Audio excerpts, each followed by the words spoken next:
तुम उसके सामने खड़े हो। तुम्हारे हाथ में एक चाबी है।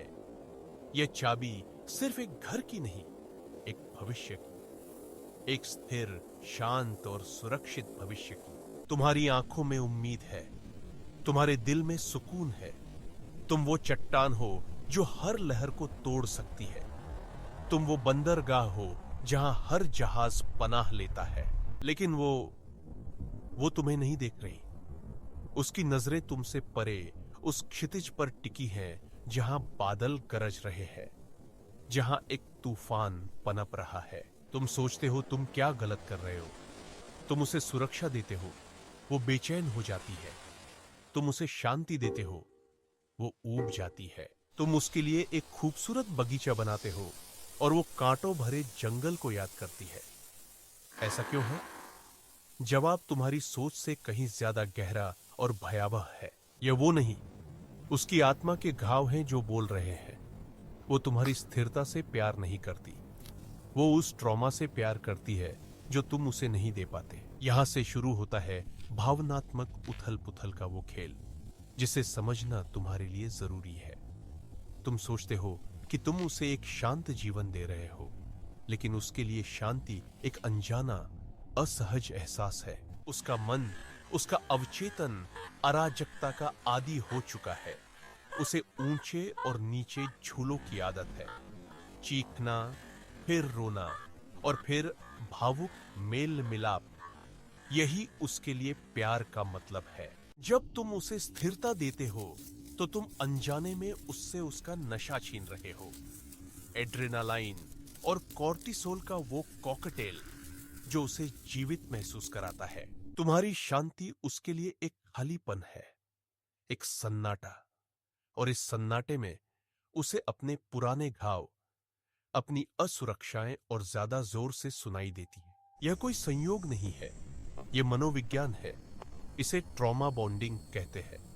एक ऐसा बंधन जो प्यार से नहीं, दर्द के साझा चक्र से बनता है। वो लोग जो अस्थिर और दर्दनाक माहौल में पले बड़े हैं, वे अक्सर अनजाने में उसी पैटर्न को अपने रिश्तों में दोहराते हैं। उनके लिए अराजकता सामान्य है, ड्रामा जुनून का सबूत है, और शांति शांति खतरे का संकेत है।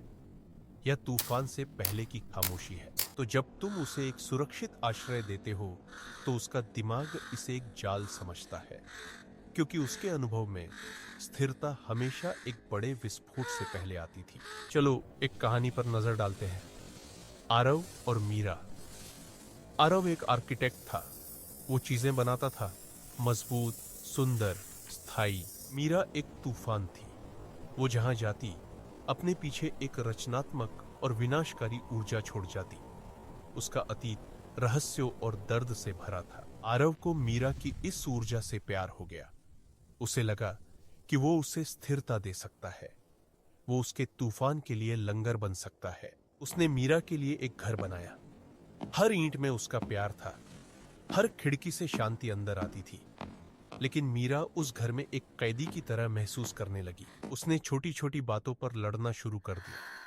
वो आरव को उकसाती, उसे गुस्सा दिलाने की कोशिश करती। वो अनजाने में उस ड्रामा को फिर से बनाने की कोशिश कर रही थी जिसे वो जुनून समझती थी। आरव हैरान था। वो जितना शांत रहता, मीरा उतनी ही अशांत हो जाती। वो फूल देता, मीरा पूछती कि वो मुरझाएंगे कब। एक रात मीरा चली गई। उसने एक खत छोड़ा। तुम्हारी दुनिया बहुत शांत है और मुझे शोर की आदत है। मैं इस खामोशी में अपना दम घुटते हुए महसूस करती हूं। आरव टूट गया। उसे लगा कि वो काफी नहीं था, लेकिन सच तो यह था कि वो बहुत ज्यादा था। बहुत ज्यादा स्थिर, बहुत ज्यादा शांत, बहुत ज्यादा स्वस्थ। यह है आधुनिक महिला का वो काला सच जिसका सामना करने से समाज डरता है।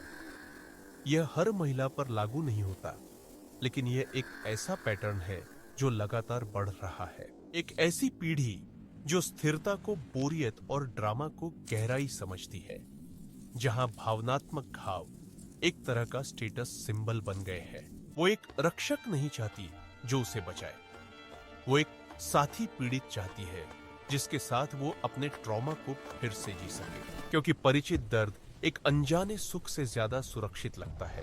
यह एक ऐसा दुश्मन है जिसे वो जानती है। तो तुम क्या करते हो? क्या तुम खुद को बदल लेते हो? क्या तुम वो तूफान बन जाते हो जिसकी उसे तलाश है? नहीं, यह तुम्हारा काम नहीं है कि तुम किसी के खालीपन को भरने के लिए खुद को तोड़ दो। तुम एक इंसान हो, किसी का अधूरा प्रोजेक्ट नहीं। तुम्हें यह समझना होगा कि तुम उसे नहीं बचा सकते। वो खुद को बचाना ही नहीं चाहती। वो उस आग में जलना चाहती है क्योंकि उसे ठंडक से डर लगता है। तुम्हारा प्यार उसके लिए एक भाषा की तरह है जिसे वो समझ नहीं सकती। तुम्हारे शब्द उसके कानों में शोर की तरह है। और अंत में तुम्हें एक चुनाव करना होगा। एक ऐसा चुनाव जो तुम्हारे आत्मसम्मान और तुम्हारी आत्मा की शांति के लिए है। तुमने जो चाबी उसे दी थी, उसे वापस मत मांगो। बस उसे वहीं छोड़ दो, जमीन पर, और चले जाओ। क्योंकि कुछ दरवाजे बंद ही रहने चाहिए और कुछ तूफानों को अकेले ही गुजरने देना चाहिए। यही तुम्हारी जीत है, यही तुम्हारी शांति है।